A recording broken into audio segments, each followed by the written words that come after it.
नमस्कार मंडळी, स्वागत आहे माझ्या चॅनलवर। आजचा व्लॉग आहे अगदी खास, कारण आपण चाललो आहोत डीमार्टमध्ये दिवाळीची शॉपिंग करायला। दिवाळी आली की सगळीकडे आनंद, सजावट, दिवे आणि खूप सारा उत्साह दिसतो।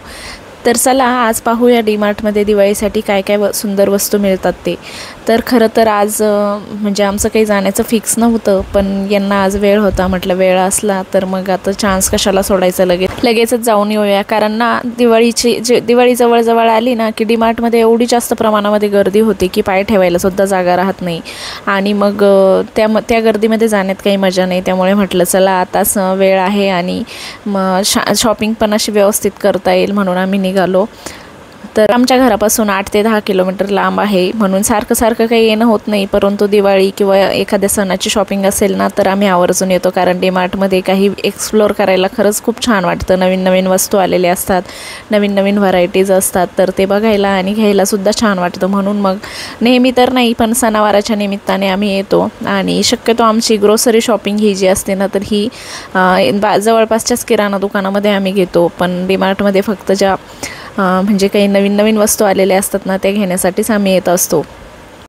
चला तर मंडळी, मग आता आम्ही पोहोचलेलो आहोत डीमार्टमध्ये। बाहेरचं डेकोरेशन बघा किती सुंदर केलेलं आहे, कारण आता दिवाळी जवळ आली आहे तर मग लाईटिंग वगैरे पण त्यांनी डीमार्टच्या वरच्या याच्यावरती टाकून घेतलेली आहे। आणि सगळीकडे दिवाळीची झलक दिसते, दिवे, तोरण आणि लोकांची शॉपिंगची धांदल सुरू आहे। चला तर मग शॉपिंग सुरू करूया। आधी ट्रॉली घेतली, कारण आजचा प्लॅन आहे सगळं एकदम घेऊन जायचं, सजावट, मिठाई, कपडे आणि घरगुती वस्तू।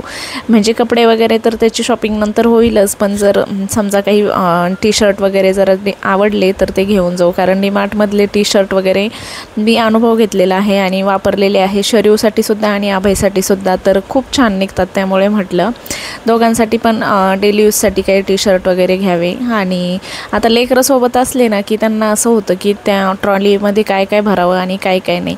आणि शरीरचं तर असं होतं की हे टाक मम्मा, ते टाक, म्हणून मी काय केलं, तिला त्या ट्रॉलीमध्ये बसून दिलं, कारण मग तिला तिच्या हाताने काही घेता येत नाही नसतं, मग ती नुसतं काही ना काही त्याच्यामध्ये भरतच असते, टाकतच असते, तरी पण तिला तिच्या हाताने टाकायचंच होतं।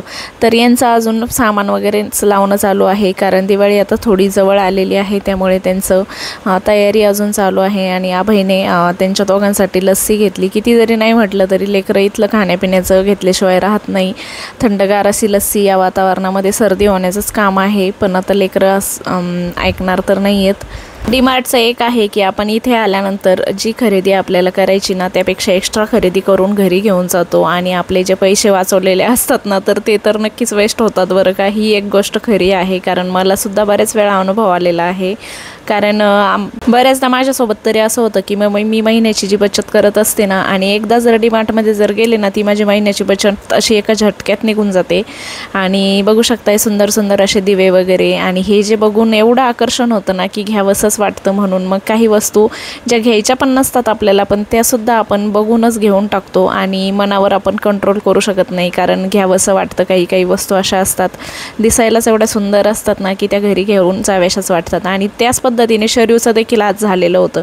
तर ही डॉक्टर किट आता तिच्याकडे पहिली ऑलरेडी पडलेली आहे घरी, पण आता ती थोडीशी खराब झाली म्हणून हिला ही आवडली, तर तिने लगेच उचलली, ट्रॉलीमध्ये टाकली। आणि आपल्याला प्रत्येक गोष्टीची किंमत ही फक्त 199 अशी वाटते, पण जर एकदा पूर्ण ट्रॉली भरली ना तर त्याचं जे बिल निघतं ना तर ते बघूनच, लिस्ट बघूनच टेन्शन येतं। मला तरी असं होतं, मैत्रिणींनो तुम्हाला होतं का नक्की सांगा, माझ्यासोबत तरी असं खूपदा झालेलं आहे। पण आता एकदा घेतलेल्या वस्तू आपण पुन्हा काढू तर शकत नाही। तर त्यानंतर आता आमचं सगळं घेऊन तर झालेलं होतं, बाहेर येऊन बसलो, कारण यांना यायला थोडासा वेळ होता।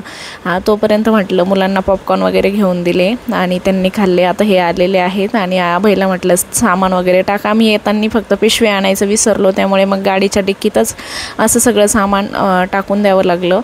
आणि हे काय करतात, आम्हाला फक्त सोडतात आणि तुम्हाला काय घ्यायचं ते घेत बसा, आणि सगळं झालं की मला कॉल करा, असं त्यांचं असतं। कारण त्यांना ना खूप कंटाळा येतो आमच्यासोबत येण्याचा, म्हणजे सगळेच जेंट्सचं असंच असतं, त्यांना थोडासा कंटाळाच येतो बायकांसोबत शॉपिंग करण्याचा। त्यामुळे मग ते आम्हाला सोडून देतात आणि मग तुम्हाला काय घ्यायचं ते घेऊन टाका।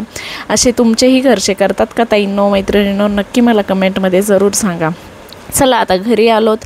घरी आल्यानंतर मी काय आणलं आहे दिवाळीसाठी, खरं तर माझी बरीचशी शॉपिंग अजून बाकीच राहिली, कारण ना त्यांचं अजून सामान माल वगैरे लावणंच चालू होतं, त्यामुळे मग बऱ्याचशा वस्तू फक्त ज्या जुन्या मागच्या वर्षीच्या होत्या त्याच त्यांनी लावून दिलेल्या होत्या. तर जे काही मला आवडलं ते आणलं. हे असे काचेचे खूप सुंदर दिवे तिथे होते, तर मला हे आवडले, तर हे मी 2-3 घेऊन आले. आणि याच्यामध्ये जर टी कॅन्डल लावली ना तर हे अगदी सुंदर दिसतात, आणि याचा जो प्रकाश आहे ना तो बाजूला सुद्धा पडतो, म्हणून मला आवडले. आणि ही तेलाची एक बॉटल दिव्यासाठी घेऊन आले. आणि ही एक फुलदाणी म्हणता येईल याला, म्हणजे फुलं घेण्याची जी टोकरी असते तर ती पण मला आवडली, तर ती देखील आणली. आणि अजून 1-2 चक्कर माझ्या होणारच आहेत, कारण एकदाच एवढं सगळं, कारण सामान वगैरे त्यांचं लावलेलं नव्हतं बऱ्यापैकी, त्यामुळे म्हटलं जाऊ द्या, आता नेक्स्ट टाईम अजून एकदा येऊया आणि दिवाळीचं जे काही राहिलं सायलं आहे ते सगळं घेऊन येऊया. पण हे क्यूटसे छोटे छोटे काचेचे जे लॅम्प ते मी घेऊन आले, आणि जो किराणा आहे ना तो घेऊन आले फक्त. आणि हे बाकीचं जे आहे तर ते अजून एकदा एक चक्कर मारेल आणि राहिलं सायलं घेऊन येईन. चला तर तुम्हाला दिवाळीच्या सगळ्यांना मनपूर्वक शुभेच्छा.